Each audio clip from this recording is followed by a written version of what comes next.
Today we're going to be talking about moving to Florida and embracing exactly what that means in 2021. We're getting after that next. Hey everybody, my name's Craig Cunha. I'm a real estate agent here in Southwest Florida. And if you're looking for a channel to tell you a little bit more about what it's like to live, play, eat, sleep, and buy real estate on the Gulf Coast, this is the channel for you. Go ahead and subscribe, leave a comment down below, hit the little bell, and let me know if you've got a question that I can answer. You've got to call, text, or email, because I've got your back when moving to the Gulf Coast. Okay, so I told you last week something was changing. I want to update you with that, but there's a couple things I want to get to first. Also, gas cooks, there's something for you at the end of the video, so stay tuned. We've got something special to share with you about that.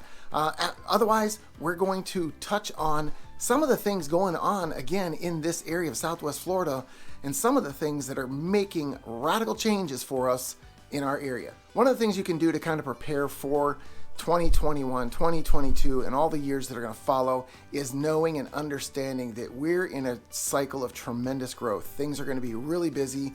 I get comments all the time about people talking about how busy the roads are and how busy the stores are, and everything's busy, busy, busy. So one thing to keep in mind, Cape Coral, again, 4 quadrants. We've talked about this: northwest, northeast, southeast, southwest. If you want to be in an area that's super busy, you're going to get yourself down into the southeast. That area is probably the most hustle bustle because that's where our 2 main roads intersect. There's a bridge right there. All the downtown shops are there. That's probably busiest. If you want some peace and quiet, or as much as you can possibly get, you got to get up to the northwest. It's very open up there. You might be able to see the neighbors across the way, but they're not going to be right on top of you. So those are the biggest differences in those areas. So if you are considering a home in the area, keep that in mind. I'd be happy to guide you through that process even further once you get started. But keep in mind, north is going to give you more space generally, and south is going to be busier. Now, the reason why this is also subject to change is because one of the growth things, there's a new opportunity that's coming in right off of Pine Island Road. It's going to be between Chiquita and Burnt Store Road. It's going to be over towards Burnt Store Road more so, but this is a new project that is being taken to the city here in the next week. It's for a 101,000 square foot building, some kind of a warehouse distribution center, and it's been hooked or linked to a company called Seafried Industrial Properties, and apparently they are a company that has helped a large company develop properties like this. That large company is one we've talked about that's already doing something in our area, but that's in Fort Myers. It's Amazon. Yes, there's more talk of more Amazon distribution centers in our area, and here in the West Cape, that would be huge. That's another 400 jobs that would go on top of Joe's Market that's going to have 400 new positions there, and they've been hiring for weeks, and they're still hiring. So lots of job opportunities, tons of apartment complexes coming in. So if you're concerned about housing and where you're going to live and if the home's going to be affordable, there is housing that's coming to the area constantly. These complexes for apartments are just rapidly springing up everywhere. Now, pricing is going to vary across the board, obviously, but at some point things have to break. There are going to be spaces for you to be. Now it's a matter of finding out how affordable they're going to be once they're offering the apartments. Now, growth is all over the world. We know that every place seems to be growing right now. Tons and tons of things being put in, lots of stuff being ripped out to put in the new. And that's causing a whole nother problem. And I'm going to cover this as a worldwide thing even. It's not even so much Southwest Florida, Cape Coral, but I'm going to tell you what we're doing about it. So what's going on is there is a super high level or concentration of carbon dioxide in the atmosphere, and it's said to be the highest in 800,000 years. Yes, I said 800,000 years. So we're obviously in a place we've never been before, and one of the solutions that somebody is coming up with is, hey, let's rip out all the palm trees. And I'm thinking, really? What's that going to do? Well, apparently there is only so much conversion of carbon dioxide to oxygen that a palm tree can do, and it's on a much smaller scale than, say, an oak tree. So what their bright idea is to rip out the palm trees and put these other higher converting trees into place. Now, the caveat that they're missing here is they also go on to say that it's the larger mature trees that can convert on larger levels. So if you're going to rip out the palm trees to put in new oak trees, they're probably going to be babies, right? They're going to be something small. It's going to be something that has to grow into. So how effective is that really going to be? Maybe, just maybe, we stop ripping all the trees out in the first place. Maybe. And that would solve the problem. Because yes, obviously, plants, trees, they convert carbon dioxide to oxygen. We all need to breathe. I get that. And I know we all need a place to live. And obviously, a place to work. So all these things that are being done in the course of ripping these trees out, they have a function. However, maybe not take out as many of the trees, maybe find another way to keep more of it. But tearing out palm trees, I mean, come on. That's part of what Florida's about, is the palm trees. That's why people are coming here. They want to see that. They want to be able to experience that as part of what the ambiance is here. So anyway, that is the latest, greatest, bright idea. And while we're talking about these beautiful palms, I decided to attach one of our fall palms, and you can see the beautiful color change. So another big thing on the front for Florida is we have been crushing the job market for 17 months now. Florida is offering such a large amount of jobs in comparison to the nation. Nationwide, 194,000 jobs were created in September. 84,500 of them were in Florida. Yes, Florida's got that right. Oh, and while we're on Florida and some of the things that are going right, if you didn't see, the first cargo ships are starting to come in over here, so we are taking on all of those ships that are being left out there waiting to port. We're bringing them over to Florida. The other thing is COVID numbers are now at an all-time low in Florida. So there are many, many, many things going right in Florida, and that's why so many people are coming here. And I can understand what the draw is, because another thing we're going to mention here shortly is driving a whole nother sector of the work environment. So Florida is definitely on the cutting edge of a lot of new stuff and a lot of things you may want to tune in for. One of the reasons behind all this growth is that Florida is standing behind the businesses. Businesses now, when they're starting off, obviously they need support. They need to know that if I'm opening my doors to start business, that I'm not going to have them shut down for governmental policies and changes and anything else that's put into place that they've experienced over the last 2 years. So if you're a new business that's looking to get started up, if you're an old business that wants to transfer to a new market and know that you're going to be able to keep your doors open, Florida might be the place for you. The other thing I was mentioning about the job market and what's changing and coming to this area, Cape Coral is now the top larger metro relocation area for remote workers. And that's reported by LinkedIn, and it's over 33%. So that's a pretty significant number as far as remote working. So if you're somebody that works from home and you're looking for a kind of vacation paradise kind of area to go to and have opportunity and growth and still relatively affordable living, then you may want to consider Cape Coral. Cape Coral's also now started to be known as Zoomtown. That's because the Zoom meetings, again, online presences, online meetings, Zoomtown. I'm not going to say the name is catching on yet, but at one time we were known as Cape Coma. So to be now known as something that's on the tech edge of things instead of the dying edge of things, sounds pretty darn good to me. All right, now, so for my big news, anybody that's been following me knows that there's some stuff that's been going on, and I've just patiently been waiting. Well, this was the week. The boat was finally delivered. Yes, I have the boat, been on it a couple times, been doing some fishing with the boy. We've had a great time.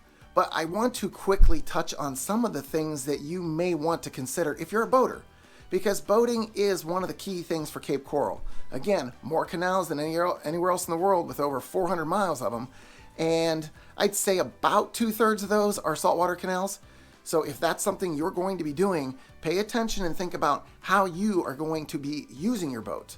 Because you can start with getting a property that's Gulf access. That will vary greatly on how far into Cape Coral you have to commute if you're going to put the boat behind your house. You can have a nice short commute of 5 to 10 minutes on direct access canals, or you can be up to an hour commuting through these canal systems because it's 5 miles an hour. No wake zone, manatees, trying to preserve properties as well as the animals. So anyway, if you're somebody that doesn't really care so much about having the boat right in the backyard and paying the premium for the property to do so, you do have some other options. There's some marinas that have wet slips, and a wet slip is generally going to be for a sailboat or for a larger boat. They do handle that there with the water and electric right at the dock. The rates for something like that do range, but they're going to do it by the foot. So depending on the size of your boat, that's how you're going to be charged. It will be a monthly fee, and normally they're going to put you under contract for a year to keep that spot. Now, me personally, I'm in what they call a high and dry. So I have my boat lifted out, put on a rack, and that's where it stays until I call them to say, hey, can you put my boat in the water so I can go out?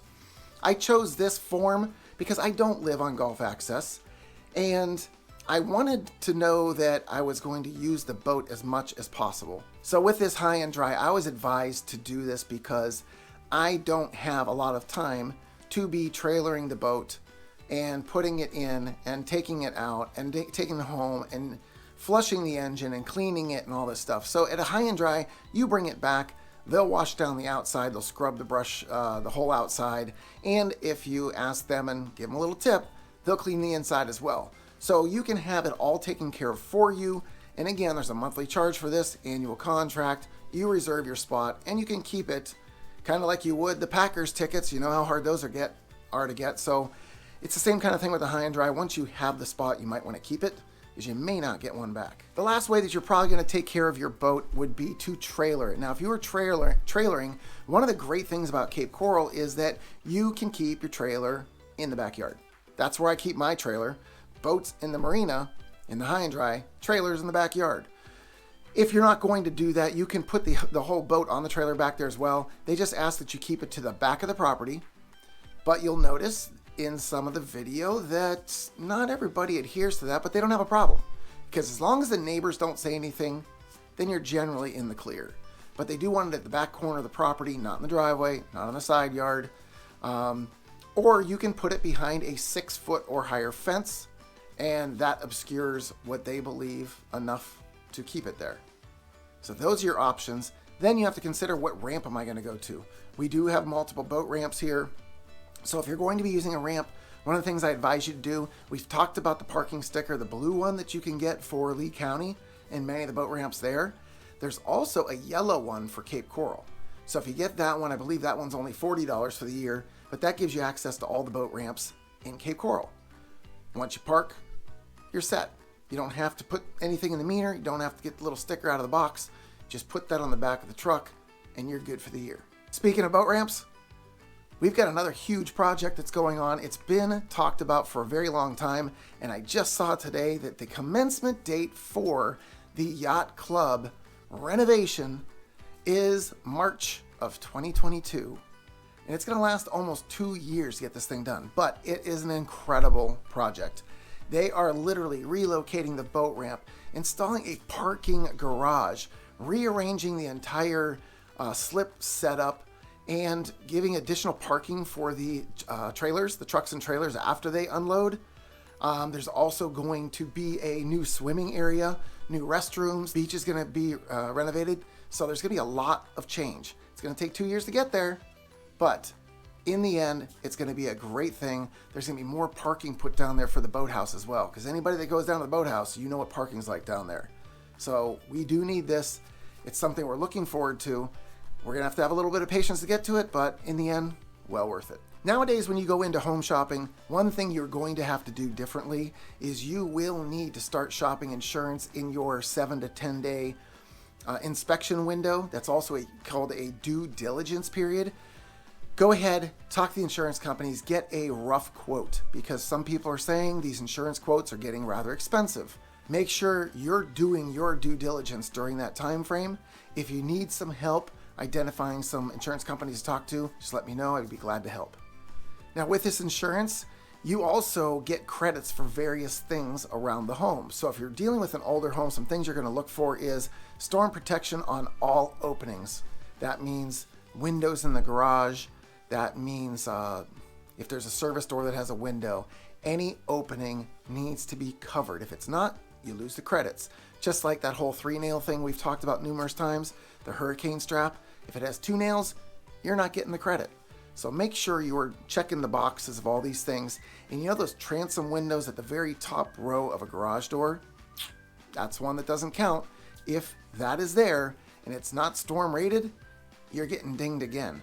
So get that top row changed out if need be, so that you get your full credits on your insurance. This next one comes from my home inspector. I love this guy. He has done every one of my inspections this year. I asked for him personally because he's so great at what he does. Wonderful communicator, is very good with the clients as well. But what he noted is there was a buyer that bought sight unseen. Now, this wasn't my buyer, so this is a third person story I'm gonna relate here. But when this person showed up to the house, since it was sight unseen, you know, they're seeing it for the first time. In the inspection itself, this inspector had to step over piles of clothes, like walk on the clothes to be able to get to parts of the home to be able to inspect it. Now, the buyer came to the inspection. So tell me what kind of impression this left. If you're selling your home sight unseen, and hell, even if you're selling it straight up, person can see it 5 times during the week, make sure that you keep everything in good order all the way through the process, because in that particular instance, the buyer came back and made some kind of ridiculous request for like $50,000 in repairs, which the inspector knew there was nowhere near that kind of damage that needed to be done. He thinks it's because they were so turned off to the condition of that home, just seeing how it was kept in a situation that should have been done well. They can only imagine what it could look like in other areas. So they backed out, basically. And I was in a situation the other day with a client. We had to actually call the listing agent to have the grass mowed. I mean, come on, people. Get the stuff done. Keep it in great order. Make everything a pleasant exchange to the new owners, and let them maintain the home how they want to. But you do your part to ensure that you get the deal done and get it closed. And this one's one that I kind of teased you with at the beginning. So you gas cooks, people that need gas, that say, I can't do electric, I have to have gas. Well, we don't have a lot of gas in Southwest Florida, so you're going to have another option. And what that option is a buried propane tank. Yes, they come in different sizes, but this will be buried in the ground. It does have a cap on top, so it can be accessed by the propane company. They just open it up and refill it whenever they need to.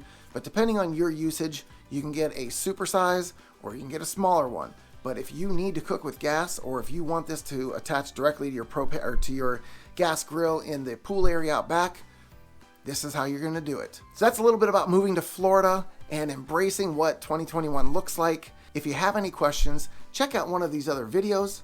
And if there's a question specifically that I can answer for you, you've got to call, text, or email, because I've got your back when moving to the Gulf Coast.